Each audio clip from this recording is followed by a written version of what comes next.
Welcome in, everyone, to the It's Official podcast. He's Jeff Siegel. I'm Jeremy Plonk, representing Express Bet and First Bet. Spring is here, not everywhere in the country. Bundle up from some of the weather. Get inside from some of these storms around the country here on this Tuesday as we record our podcast. But in terms of horse racing, this is about as spring as it gets. It's opening week at Keeneland. They'll start their season on Friday. It's Santa Anita Derby week, Wood Memorial, Big Three, Pick Three, with all the big Triple Crown prep races this weekend.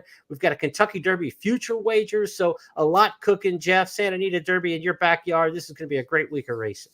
Really is, and it's a pivotal week for the Derby horses and Triple Crown, although not as pivotal, I don't think, as it looked like it was going to be before Fierceness showed up. Right. Now it's pretty hard to imagine anybody beating him, although he could beat himself.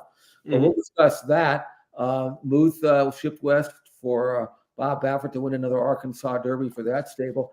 You mentioned the Santa Anita Derby this week. We'll draw that tomorrow. Interesting to see how many will actually get into that race. There aren't too many left around here that are even bothering to run. So it's a good week. And but you talk about the beginning of spring. To me, the beginning of spring is always the opening day at Keeneland. How about you? Yeah, I'll take that any day of the week. Looking forward to my 32nd meet working for Keeneland this year, starting on Friday. And we're talking about the great Phillies in college basketball last night. What a showdown it was. Caitlin Clark, Angel Reese, the big Iowa LSU game. We've got the top three finishers from the Breeders' Cup Juvenile Phillies all back in the Ashland on Friday. 1, 2, 3. And just FYI, makes her seasonal debut in that one on the Ashland on opening day at Keeneland on Friday. I can already tell you right now, I've got my eye on a long shot because a long shot always wins the Ashland. So in our advanced handicapping, looking ahead to Friday, we're trying to find a price in that one as bombs away seems to be the case every year. Let's go to the big board. Our 5 topics that we talk about and tackle each week on It's Official start out this way. We had some anxiety in the 3-year-old division trying to figure out who really was on top. Now we have some separation anxiety because it was all about fierceness. After the Florida Derby, the 2-year-old champ showed he is separated from the pack. They have the favorite to catch. It's Fierceness to the far turn on top by a length and a half. Working harder is Catalytic. At the rail, Grand Mo the first. Ladam Bro asked to quicken, but he's not. At the rail, it's Conquest Warrior trying to launch his bid. Frankie's Empire is wide on the course, but Johnny V still sitting pretty on Fierceness, who tries to sneak away. 3/4, 111 and 1. They run to the 5/16, and Fierceness, he is getting away. He's now 4 in front. Catalytic is second. Grand Mo the first is third. On the outside, Frankie's Empire, Conquest Warrior at the rail, but they all have too much to do. Fierceness is putting on a show in Hallandale today. Fierceness, the real Fierceness, has showed up to South Florida, and he's crushing them in the Florida Derby. Fierceness geared down and on his way to Louisville. Fierceness authoritatively in the Florida Derby. He never had a threat. Catalytic was second. It's a very close photo for third between Grand Mo the first and Conquest Warrior. Hades to complete the high five in 1:48 and 1. Even in the gallop out, nobody got in the zip code of fierceness in that win. And we've seen that before, right, Jeff? I mean, his debut win by 11 1/4. He won the Breeders' Cup Juvenile by 6 1/4. And he wins this one by 13 and change. What a dominant performance when he's on. But he's followed up all of those dominant wins with disappointments in his follow-up starts. He's only run 6 times now, or 5 times in his career. Will that 6th start in Kentucky finally be one where he can put 2 in a row together? That's what we've got a month to figure out. But your thoughts on the Florida Derby first? Well, when we handicapped this race last week, we speculated that this could happen. Because he had done it twice before. Nobody that he was facing had any right to beat Fierceness if he were to run back to his Breeders' Cup Juvenile. He did, and then some. Ran fast, won by a big margin, did it with something left, and did it. I think they've kind of figured out now that he's not blazingly quick leaving the gate. And right. If you draw, somewhere inside or in the middle somewhere, and he breaks a step slow and gets squeezed back, then we could see a bad effort, which is why I think they would love to have an outside draw in the Derby. I don't care if it's 20-20, As long as he can dictate his own pace and not have to worry about getting crowded or bumped or jostled or taken up, I think he's going to be able to run back to this. Certainly the distance shouldn't be a problem. He's got enough tactical speed to be in front, but doesn't need it, I don't believe. In a field that, as we speak right now, doesn't look like it's going to have a lot of speed in it. That's just the way it is. So, I mean, it's easy to envision Fierceness doing in the Kentucky Derby what he did here, or in the Breeders' Cup, which I think now is going to make him difficult to bet against, unless he gets a bad draw or something weird happens. But that was impressive. That was, dare I say, it was Flightline-esque. Yeah. And when we look at the Florida Derby in 1:48.22 for a final time, I mean, since they went to a 1 1/8 racetrack and reconfigured their Gulfstream, there have only been a couple Florida Derbies run any faster than that. 2 of them were Big Brown and Always Dreaming. They followed those races up by winning the Kentucky Derby as well. He's in really good company in that regard. Todd Pletcher, of course, 2-time winner of the Kentucky Derby. He'll look for his 3rd. For Mike Rapoli, he's had a lot of bad luck when it comes to the Kentucky Derby. Uncle Mo being injured right before the Derby, of course, last year. Forte being forced to scratch. That's going to be a big talk. And if a vet gets anywhere near Fierceness, which they will because that's part of the protocol, there's going to be some nervous thumb twitching, I think, amongst the stable to make sure that nothing repeats in terms of history with Fierceness. Rapoli is the self-appointed commissioner of horse racing now, and he is going to be an absolute mouthful between now and the Kentucky Derby with the way Fierceness is giving him reason to chirp right now, because this horse looks like absolutely the star of the 3-year-old crop. And till somebody this week steps up and says, I'll take the mantle, it's his now, I think, unless, obviously he's got to run the race, and we're not giving him the Kentucky Derby. Many a favorite has been beaten in Louisville, but there's no question he's a standout favorite in the Kentucky Derby right now, unless somebody runs off the screen Saturday. Maybe Sierra Leone will do that, but not likely, not like what Fierceness just did. Right. And in matching up these 2 horses, one's going to have a huge head start in the first quarter of a mile and a half. Fierceness will be here, and Sierra Leone will be way back there, and that's going to make it difficult for him to catch a horse as good as Fierceness. I think those are the 2 really at this stage, unless something just completely pops out of the woodwork. Obviously, if Baffert wins the Santa Anita Derby, that horse or colt will not be a factor. So, I mean, really, it looks to me like, you know what I can't wait for? I can't wait. If Fierceness wins, I can't wait for the Preakness. That's going to be fun. Yeah, could be an awesome one. Final year, the traditional Pimlico grounds before they raise the building and start the reconstruction project would be a pretty interesting way for the Preakness to go out with a massive showdown this year. We will talk more about some of the other horses that could be Preakness bound, Triple Crown bound a little bit later in our Triple Crown tracker. But you mentioned Bob Baffert and you mentioned his potential Preakness horses. Well, one of those finished up his preparations last week with a flattering win in the Arkansas Derby. It was Muth we're talking about, and the reason it's flattering is Muth couldn't warm up in the Breeders' Cup Juvenile last year. So the fact that he played so well out of that Breeders' Cup Juvenile makes Fierceness's resume look even better. Here is Muth at his best in Arkansas. Around the 4th turn, there goes Muth to challenge Timberlake, and the race is on now. Muth on the outside, strides level. Timberlake back in 2nd as Muth takes command. Muth and Juan Hernandez have a 1/4 mile more to get, and Hernandez gives him the cue to go, and Muth off the turn, still in front. Timberlake 2nd, Jess Steele 3rd, then Mystic Dan who tries to rally on. Furlong to go. It's Muth. Jess Steele running huge in 2nd, Timberlake 3rd. Muth with a 16th to go. He's opened up by 3, and it's Muth coming down the stretch in Hot Springs to win it. Muth, the son of good magic, wins the Arkansas Derby. Jess Steele 2nd, Mystic Dan 3rd, Timberlake flattens out to 4th. I don't know what planet makes Timberlake even money in that race, but he was the even money favorite. He should have been co-favorite. It should have been close maybe, but I don't see how Muth is 2-1 and Timberlake is even money.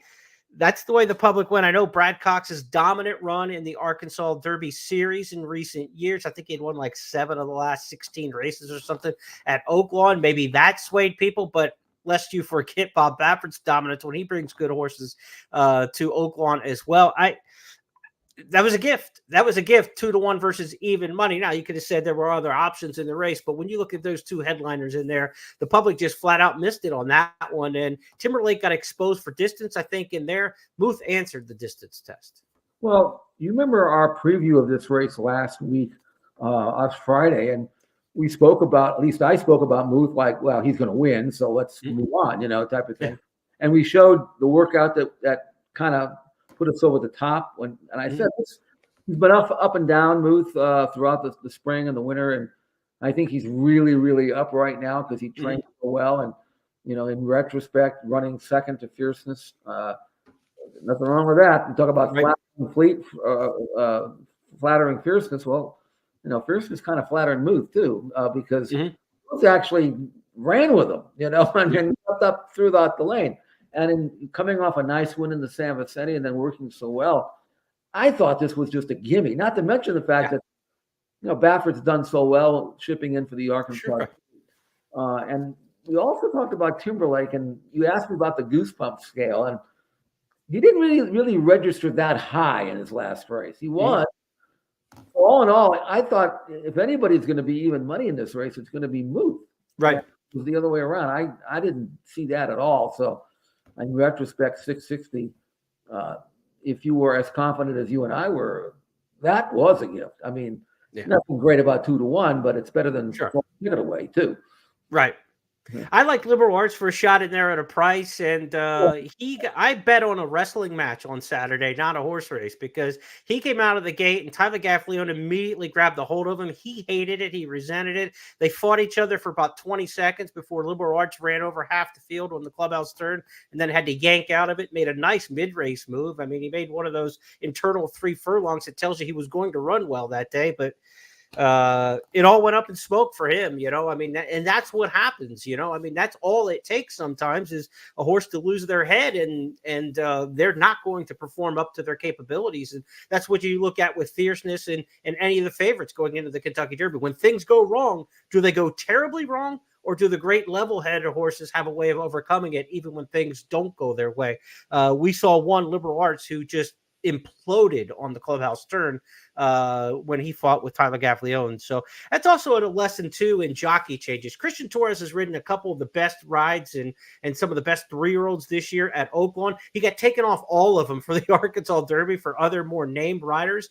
And it didn't work out so well switching to Gaffleone because he did not get along well with Liberal Arts in that particular spot. We'll see. Tyler, he's not riding that great this winter and into the spring. We'll see if it picks up at Keeneland, where he's many times over leading jockey there. It's Saez and Gaffleone when you get to Keeneland. We'll see if Gaffleone can kind of pick it up now because he's getting back to where he typically has a lot of success, but he's not riding that well currently as we speak. So we'll see how it shakes out there. Move to the Preakness makes a lot of sense next. Maybe he'll have company with his stablemate May Moon, who will go, we expect, in the Santa Anita Derby when entries are drawn tomorrow for Saturday, as Jeff mentioned earlier. So at least 2, maybe 3 Baffert horses who could have Preakness aspirations. They could also, as we talked about on this show a couple times already in past weeks, they could separate and not all go to the Preakness because the Belmont just 3 weeks later, also at 1.25 miles this year at Saratoga versus the 1.5 miles on Big Sandy at Belmont, which Baffert doesn't really take many horses to.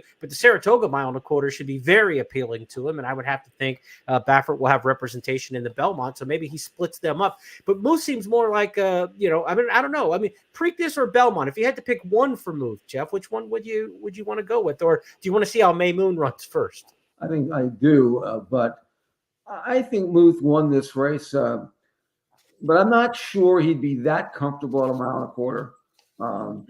I think there's a lot of difference between 1 mile and 3/16 and 1.25 miles, but it all depends on what Bob wants to do with May Moon, assuming May Moon wins the Santa Anita Derby. He may feel that he would like to avoid Fierceness if Fierceness is dominant in the Kentucky Derby. On the other hand, maybe he feels the time is right to try to beat him when the other horses had a hard race and coming back in 2 weeks.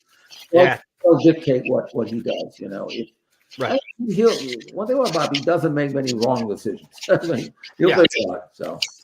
There's still a Preakness future wager, and this week a Kentucky Derby future wager.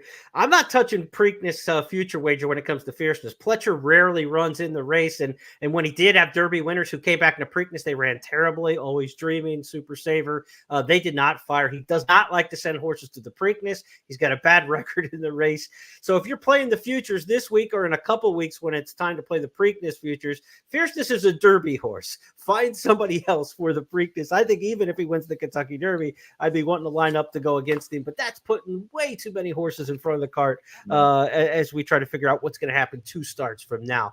Let's go back to the big board, and we move to our Triple Crown tracker sitting right in the middle this week. Third topic up, and we have the race from the UAE Derby last week to take a look back at, a star rising at Gulfstream Park, and we've got a little bit of a look ahead to some races coming up this weekend on the Triple Crown tracker. Of course, 3 big Kentucky Derby preps. First, let's look back, though. We were looking for a lot of goosebumps from Forever Young. He didn't give them to us in the Saudi Derby. Would he do it in the UAE Derby? Autobahn goes up to apply a bit of pressure. Forever Young still travelling despite being deep as they make their way into the home stretch here in the UAE Derby. Then came Mendelssohn Bay, deeper out Navy Seal, not too far away Panda Gate, still with 4 to pick up. As they get into the running here, Autobahn takes over. Forever Young on the one rein there, but balances up now, comes up to the outside of Autobahn, who has to be brave. It's Forever Young though for Japan, who comes up to the outside of Autobahn, goes past by a length. Forever Young drawing away here in the late stages, and it's another Japan domination in the UAE Derby. Autobahn very brave in second. Third across Panda Gate from Mendelssohn Bay. Then came Navy Seal, Rock Walk, Guns and Glory. Crossing over the line there with Ballon d'Or, and a long last dropping away Oasis Boy to cross over with George Tesoro. And the last one home, Henry Adams, who was pulled out of the contest. Wanted to leave it through the gallop out there because you saw a happy horse after the wire, still bounding nicely after a mile and 3/16. Look, I thought it was a good effort in Saudi Arabia. I thought this was a better effort. It's still not the spectacular effort maybe that we were hoping to see, but this was pretty good and a step in the right direction for Forever Young. It didn't look quite as good after a Fierceness one, because that's what you're supposed. That's a 10 out of 10 in terms of the goosebump scale. But I liked the race. I did, because from what I could gather, he came home really fast last quarter or last 400 meters, whatever it was, in 24 flats. So he was finishing well. The best part of his race was from the quarter pull home. So that's good. And it bodes well for his ability to get a mile and a quarter.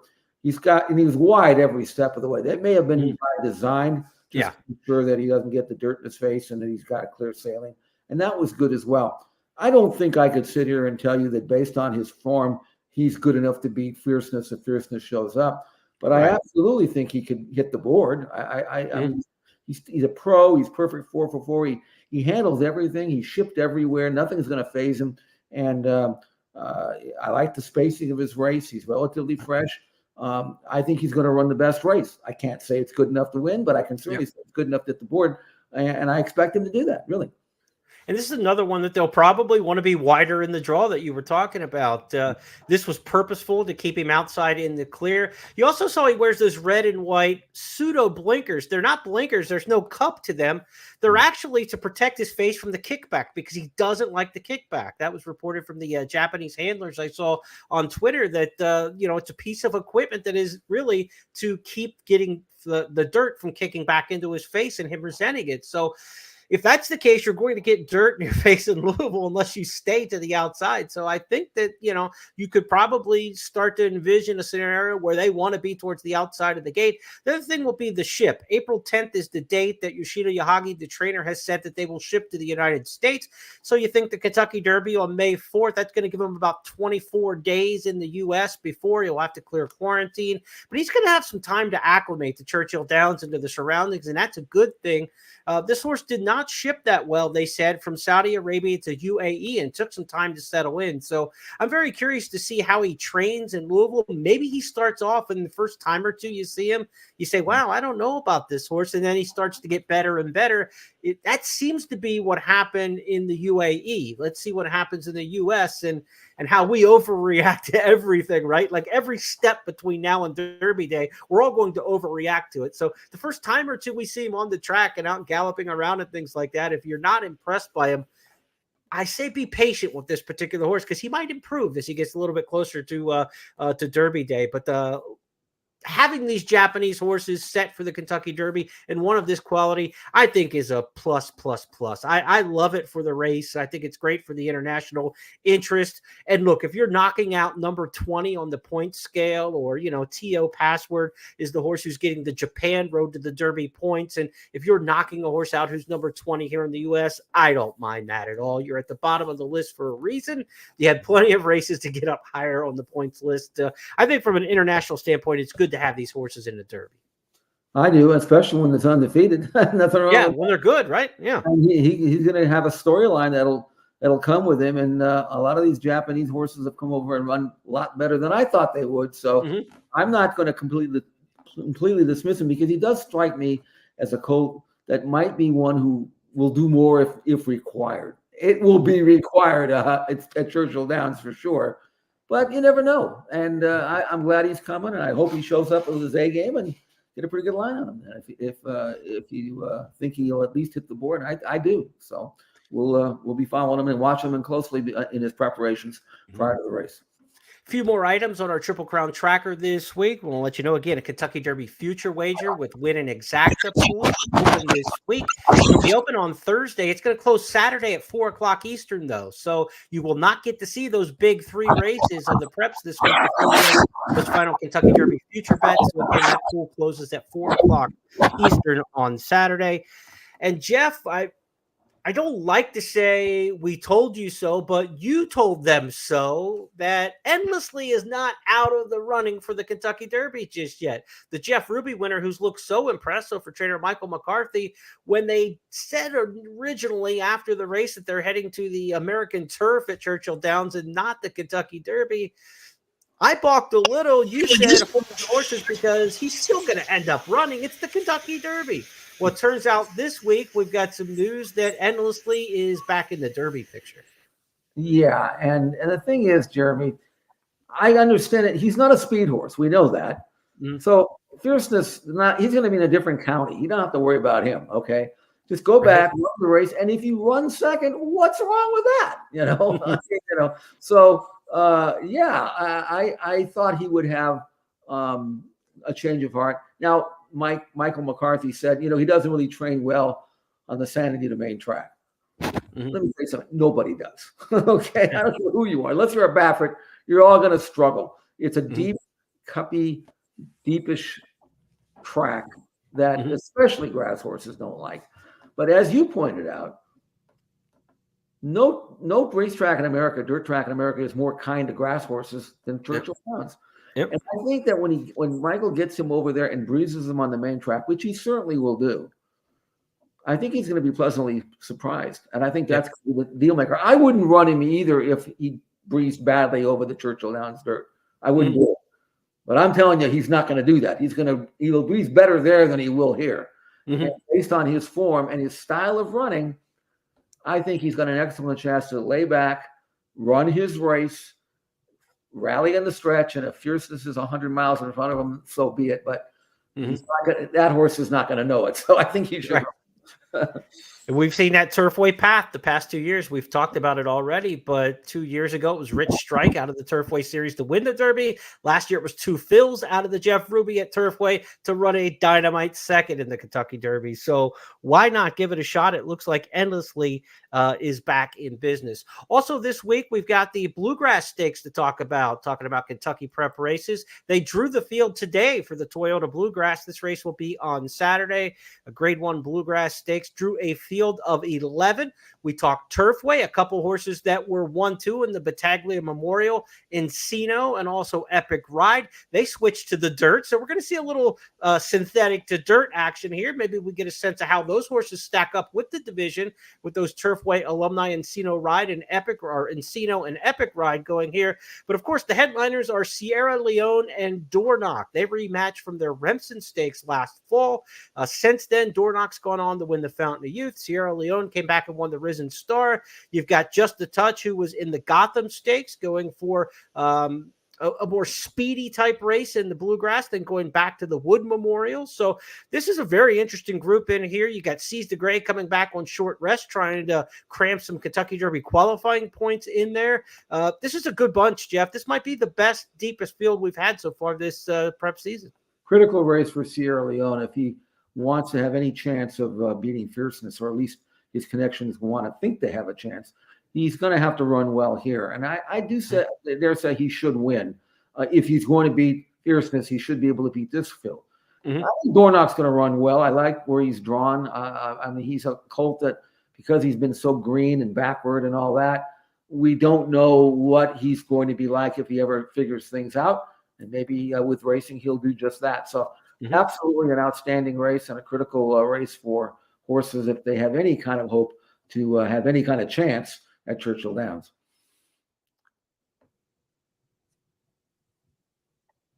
And we try to match these horses up across different regions. This is where we get a clash at Keeneland a lot. The Snowbirds are coming north. Some New York horses are coming for a little more warmer climate. They're trying to get closer to Churchill Downs and have the easy van ride over and get set for the Derby. We get a good chance to see where these horses stack up. Dornoch did win the Fountain of Youth, but the Fountain of Youth horses came back and did nothing in the Florida Derby. They were very disappointing. So it looked like a poor Fountain of Youth field when Dornoch won it. Remember, the field just fell apart. You had the scratches, all the scratches coming into the race, the pre-race runoff by the Pletcher horse Tuscan Sky in there. A lot fell apart with the Fountain of Youth and fell into the lap of Dornoch. He's going to have to run a much improved race from the Fountain of Youth to beat that group in the Bluegrass on Saturday.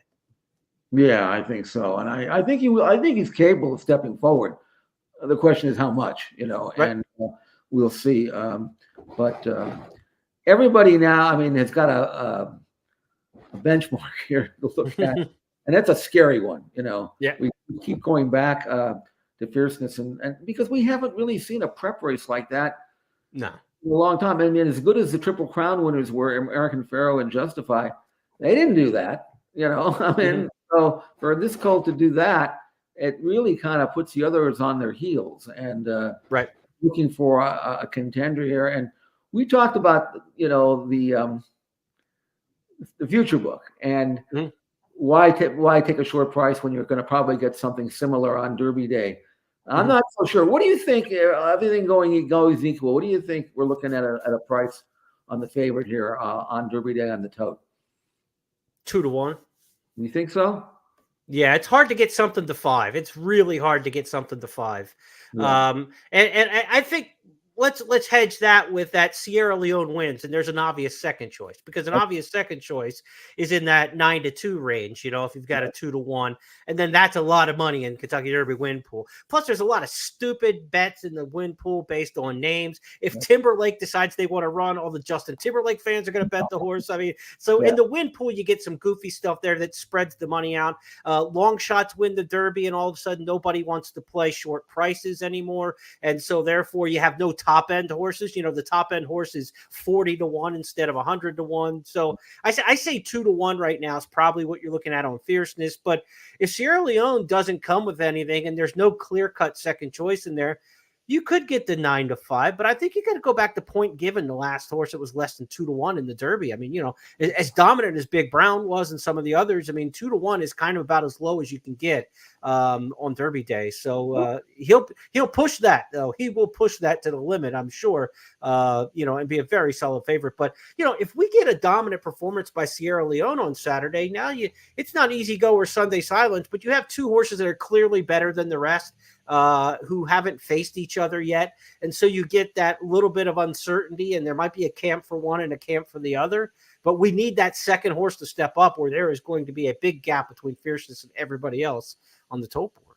Yeah. Well, we'll see. I mean, I'll tell you what, I'm not saying I'm betting I'm at 2-1, but I will have bet on a lot worse 2-1s. Right. If it goes off at 2-1. Well, I've got this in my I did a little advanced work on Countdown to the Crown for this coming Friday. And if you're playing in the futures right now, I think you really want to look at the exactas because there's 40 wagering interest in the exactas.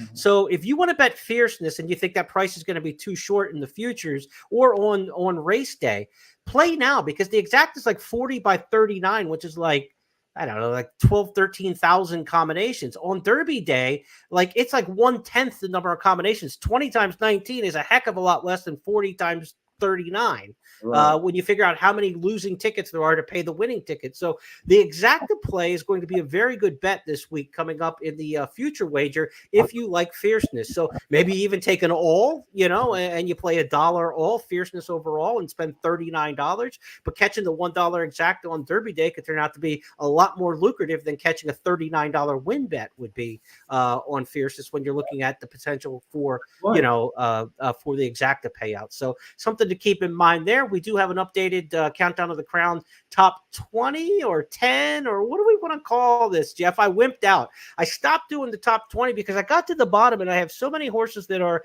in the clubhouse and qualified on points for the Kentucky Derby. But then we've got all the horses who are ineligible to run in the Derby, and limiting the 20 isn't going to give us the Derby field at this point in the season. So I just said to heck with it. Here are 10 that I feel good about, and then the rest are in my mix and match category over there with a good race. Maybe they move up. Maybe some of the horses on the mix and match side won't run in the Derby, but we'll see them in the Preakness or Belmont. But as far as it goes, fierceness clear cut number 1. I moved up a spot or 2. I dropped Forever Young below the 2 Baffords. I thought the race was good in Japan, but I expect a big race out of May Moon this coming week. And I thought that Forever Young needed to take a bigger step forward in order to hold that number 3 spot. But you see, he's still the 3rd favorite for the Kentucky Derby on my list because those 2 Baffert horses aren't in there. And I think right now, if they bet the race, Fierceness, Sierra Leone, Forever Young would be the 1, 2, 3 wagering choices in the Kentucky Derby. I brought Endlessly back into the pool. I think he's got a big shot like you had talked about. We both have a lot of respect for him. And Resilience is a horse I love in the Wood Memorial coming up this Saturday. I thought his race was a better than it looked 4th in the Risen Star. And there is nobody in that Risen or in the Wood Memorial race that's got the credentials of the horses out of the Risen Star. We will see with Deterministic if he's got the talent to win the Wood and stretch out off that Gotham. But as far as the credentials go, I thought Resilience faced a much tougher field in Louisiana than he'll face in New York coming up this Saturday. So that's the way my top 10 shake out. And if you look at it this way, Tuscan Gold's being aimed at the Preakness by Chad Brown. You got 2 Baffords ineligible. 3 of the top 10 aren't even going to be running the first Saturday in May. Yeah, I think that you've given very good wagering advice trying to hit that exacta this weekend. I think that's where the value is. If you think, whoever you think, but if you think Fierceness is going to be less than 2-1 or no bigger than 2-1, maybe that's way to go. And I can see horses like Forever Young, Endlessly. I could kind of lean on them with the idea that I might be able to hit that pretty good, and maybe throw in a couple other prices in there. But I think that might be the way to go if you want to bet this race, is try to hit the exacta. So it's 1,560 combos in an exacta, 40 times 39. And when you get to Derby Day, there's 380, 20 times 19. So 1,500 versus 380. It's about 5 times as many potential combinations in the exacta and the future wagers than there would actually be on Derby Day. That's why I'm saying that's the good value play this time around. And if you think you have a free space like you're playing bingo and Fierceness is going to win the race, basically you're getting a lot of math working for you in the payoff department to try to figure out who the other horse is. And essentially you're making a future wager to run second, but you could get a big overlay price on that versus what you will get on Kentucky Derby Day. So that's a wrap for our Triple Crown tracker, but we're going to head back to Dubai as we get to topic 4 on the program this week. Laurel River was once a hot shot for Bob Baffert on the West Coast, running races at Del Mar, maybe up to the Breeders' Cup Dirt Mile.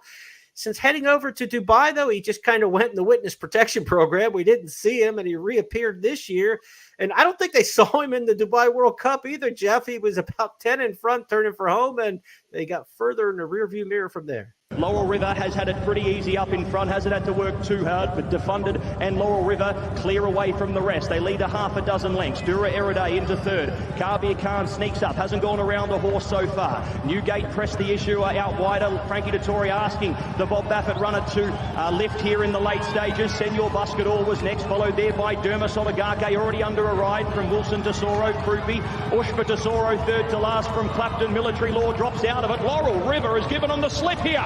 Laurel River puts a big break on them here in the Dubai World Cup, the best part of 8 or 9 lengths here, and Juddmonte Farm are close.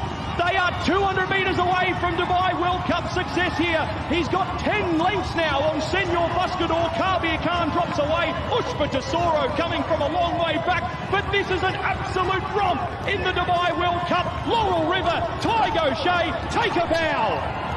Dominant in the Dubai World Cup. Photo finish for second. Ushpa Tesoro crossed over with Senor Buscador. Then came next over there was Wilson Tesoro from Dura Eride. Followed there next by Dermis Oligake, Defunded, Krupi. Then came Clapton. Karbir Khan dropped away. Newgate was second last, and the last one home, a long last to Military Law. What a dominant performance. We've seen that over the years in the Dubai World Cup, that every once in a while you get something like that. Recall Well Armed coming from the U.S. and putting a lick on him like he did that day way back when. I want to say about 2009, 2010, something like that for Well Armed. But what a performance by Laurel River. If this race was a mile, maybe we could see him winning it. But at a mile and a quarter, wow. Laurel River was a horse that I know very well because he was out here in California to start his career, and he won. Keep in mind, this horse is a perfect 3 for 3 at Del Mar, whereas the Breeders' Cup Classic this year in Del Mar, and that's going to be the ultimate goal for a horse that, if you remember the morning of the Breeders' Cup at Keeneland a couple years ago, and this was my best bet of the day in the Breeders' Cup. I remember. And when he was scratched, I couldn't believe it. It was the Breeders' Cup, the first one that Cody's Wish won. That was going to be my major play of the year, not just the meeting, the year, because I knew this horse so well. I'd watched him train. I'd watched him run. I'd seen him up close and personal. I visited him because I really thought he had that kind of ability. And being a son of inner mischief, I always felt that there was not a limit to how good he could be if he could be made healthy. So not only was he scratched on the morning of the Breeders' Cup, he didn't run for, until 2024. He was gone. Okay. And so I did feel that, well, whatever it was must have been pretty serious. Okay. And Bob doesn't train him anymore. And I usually don't like to play horses that leave that barn. So then he comes back first time out in Dubai, and he's terrible. He doesn't run a yard. I figured this horse is finished, He comes back and he wins a race, but so what? Grade 3 event. I tried to find him on the video. I couldn't find it. So I just kind of, whatever. Outside post, it's a mile and a quarter. You can't run that far anyway. About the top of the stretch, I'm saying I should have put in that extra weight. There's nobody catching him. I think it was like 8 or 9 to 1. So now, if he can stay healthy and stay sound and run back to this race, or run back to some of the great races he ran at Del Mar back in 2021 and 22, man, I could see him a serious player, in the Breeders' Cup Classic. And I know now that that's the long range goal.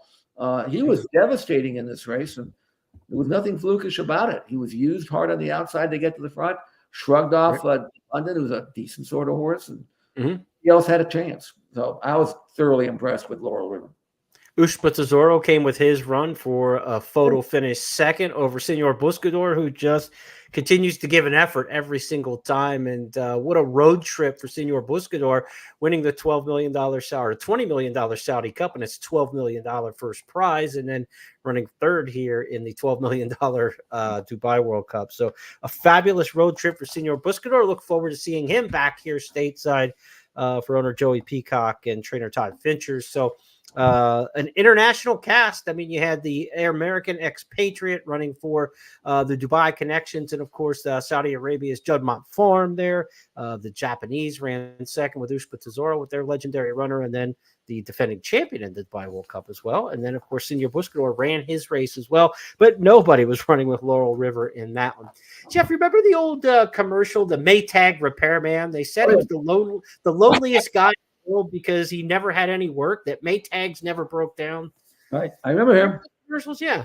Well, I think the Maytag repairman worked in photo finishes this past week because he was not needed anywhere. He got the complete week off. If you were a photo finish operator in the big races last week, you need not apply nor check anything out because these were all blowouts. And as we go to our star of tomorrow, another massive win margin to set up as Mindframe was just dominant on the undercard. This was Pletcher Rapoli, Florida Derby Day. And we've often said this a lot. When you've got a good first-time starter to unleash, a lot of times it'll be on the undercard when one of your other superstars is running. They saved this one for Florida Derby Day. Check out Mindframe, our star of tomorrow for this week. Mindframe really picks it up nicely. He's out in the center of the racetrack and gaining good ground on the embattled duo who have gone awfully quick. Mindframe at even money is on the scene now. Quarter of a mile left to go. It's Mindframe the leader. From last, Value Cajun tries to follow him through and claim second at a big price, but Mindframe has kicked it in. Mindframe, this hype was real hype as Mindframe is running up the score here. A very impressive run from Mindframe. His first career start, a winning one by Florida Derby winner Constitution. Mindframe by 10 in the end. He was even bigger than that. 13 3/4, the official margin in there. Fierceness like. What do we do with a horse that's this late debuting and with the Triple Crown Series what it is? They have other options, of course, with Fierceness. So do we take the conservative route now with Mindframe? That's the best thing that Mindframe's got going for them is that they've already got one that do all the big, heavy lifting. Mindframe can kind of go at his own pace now. There's no rush. I mean, you'd think maybe a race like the Peter Pan or something like that would be possible. Now owners of two, why not? Right. But no, I think they're going to take their time with him. There's no reason to rush. They've already got a big hitter in the division. So let this colt develop at his own rate.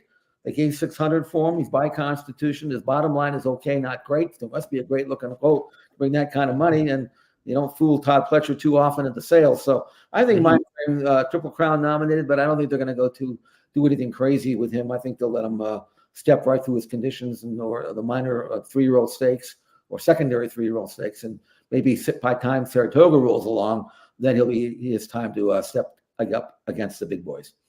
A horse he may run into at some point in time also made his return at Gulfstream Park last week. His name is Knightsbridge. He had run at Churchill in the fall and was absolutely dominant, but he was slow to come around this year, was supposed to run earlier in the meet at Gulfstream and didn't get back. Bill Mott took his time with him, as he's apt to do, and brought him back in allowance company last Thursday. Let's take a look at this one because he hasn't run in a stakes yet, but he will be soon. So Knightsbridge has one to fight off as they run to the top of the stretch, and he's right alongside. It's C Streak and Knightsbridge for a quarter of a mile confrontation. They're 8 ahead of Speed Control, who just ran into third from Turn Up the Trees, and they're at the top of the stretch. Junior Alvarado and the son of Nyquist, Knightsbridge, now get a clear lead. They're 3 on top. C Streak has done everything he can, but what he cannot do is stay with Knightsbridge. Knightsbridge delivers a big-time run in his seasonal debut. He'll be geared down and 6 lengths in front. Knightsbridge, sharp. I like this horse a lot, Jeff. Off that maiden win, I had him ranked number 3 in my Countdown to the Crown preseason rankings. Had he not had the setback early in the season, I think he would have been a major player in South Florida on the stakes scene. Now he's kind of late to the party. Could this be one for the Belmont Stakes, perhaps, for Mott getting to New York in the 1.25 miles? Yeah, absolutely. He's another Nyquist, as is Nysos. 2 top horse colts couldn't make the Derby, but I'm pretty confident they're going to be heard from somewhere, maybe not together, but somewhere, somehow later this summer, maybe out here in California with Nysos, and certainly wherever Knightsbridge wants to race, wherever they want him to go. But these are 2 colts that are still laying in the wings. I'm not sure Fierceness, whoever he beats in the Derby, will be beating the best in his division. That might come a little later on. But these two colts that I just mentioned look like they might be as good, if not better, than anything that is currently on the Derby Trail, other than Fierceness. Mott has indicated that they could go Pat Day Mile on the Derby weekend undercard. So that would be a really good spot, staying around one turn, one more shot over a track he's already won at Churchill Downs. And that timing wise could get him 5 weeks to the Belmont, or they just reload and say, let's work towards a Travers campaign or a potential Haskell campaign. Of course, the Haskell is always one of those races for the horses that are speedier and not necessarily classic distance horses to really look at, because it's a 1 1/8 over a track that carries speed at Monmouth. So if you've got a fast and brilliant 3-year-old and they're late to the Triple Crown party, the best thing you can do in my estimation is look at the Haskell and work your way backwards from there and see if you can't get that grade 1 candy at a 1 1/8 over a really speedy surface, typically there each summer. That's going to wrap up this week's edition of It's Official. Here are our topics as we finish going over them. The separation at the top is Fierceness and everybody else after the Florida Derby. The flattering win in Arkansas was the victory in the Arkansas Derby by Muth, who could not warm up Fierceness in last year's Breeders' Cup, and now he's winning in the big races, making Fierceness's resume look even stronger. Our Triple Crown tracker took you to the UAE for Forever Young's victory. We talked about Knightsbridge. We talked about our top 20 and how that shakes out, and we looked ahead to the Bluegrass Stakes coming up this weekend. Cry Me a River. Oh, Jeff Siegel, that was his best bet for the Breeders' Cup, but he had to watch him win the Dubai World Cup. It was a dominant victory for Laurel River by 8.5 lengths, and we reviewed that one. And our star of tomorrow this week was Mindframe for trainer Todd Pletcher, huge winner by 13 plus on the Florida Derby undercard. Those 5 topics are now official because Jeff Siegel and I said so. That's how we play the game, and we'll rack it up next week with 5 more topics on the big board. And you can bet there's going to be a lot of Wood Memorial, Santa Anita Derby, and Bluegrass flavor to those 5 topics. We're also going to have some horses starting to make their way to the grounds at Churchill Downs. Some of the fairgrounds horses are already there and settling in. We got opening weekend at Keeneland with that big Breeders' Cup Juvenile Fillies 1, 2, 3 rematch coming up Friday in the Ashland. Saturday's cards loaded with stakes races. They just drew that today, Tuesday for Saturday. So this is going to be a great weekend of racing, Jeff, and we're going to have a lot to talk about next week. I looked at that card at Keeneland on Friday. I said, man, why can't we have this like every day? You know, I guarantee you there would be no wagering deficits if we could, you know. Right. I mean, the bottom line is this. Great racing, great cards, great gambling opportunities, big fields. That's what brings the handle in. Yeah. And for whatever reason, I mean, there's reasons, obviously, but Keeneland does it. Nobody does it any better than Keeneland. It's as simple as that, you know. Should be a fantastic meet. Looking forward to handicapping each and every race. So be sure to check out my thoughts at the Keeneland website. And, of course, bet those races with First Bet and Express Bet throughout the course of the meet at Keeneland. Also, good note on the takeout front. They lowered the takeout on daily double wagers from 22% down to 15%. So a lower takeout daily double at Keeneland to try to encourage a little more churn. I like the investment into lower probability bets, or lower risk bets, I should say, with higher probabilities of win. I know a lot of horse players out there are chasing the pick 4s, the pick 5s, pick 6s, but that's not great for churn. It doesn't keep you in the game as easy. And so a lower takeout bet on a more reasonable bet that you could win can turn over money more often and keep you in the game more. So keep an eye on those daily doubles. Be sure to check those out if you're playing Keeneland here throughout the course of the meet. And if you're a big proponent of lower takeouts, speak with your dollars. The lower takeout it will be accepted by more and more jurisdictions around the country if those wagers are handling more and more cash, and they show that the people will send it in for them. Certainly endorse a lower takeout anywhere where we can and where it's economically feasible to do so as a horse player here, first and foremost in everything that I do. So that wraps up this week's show on It's Official. Jeff and I will be back on Friday to handicap a big weekend series of stakes races. The Friday podcast is called First Call, and we'll have that for you coming up this weekend. On behalf of everybody with First Technologies, my partner Jeff Siegel, I'm Jeremy Plonk. Have a great week. We'll talk to you Friday.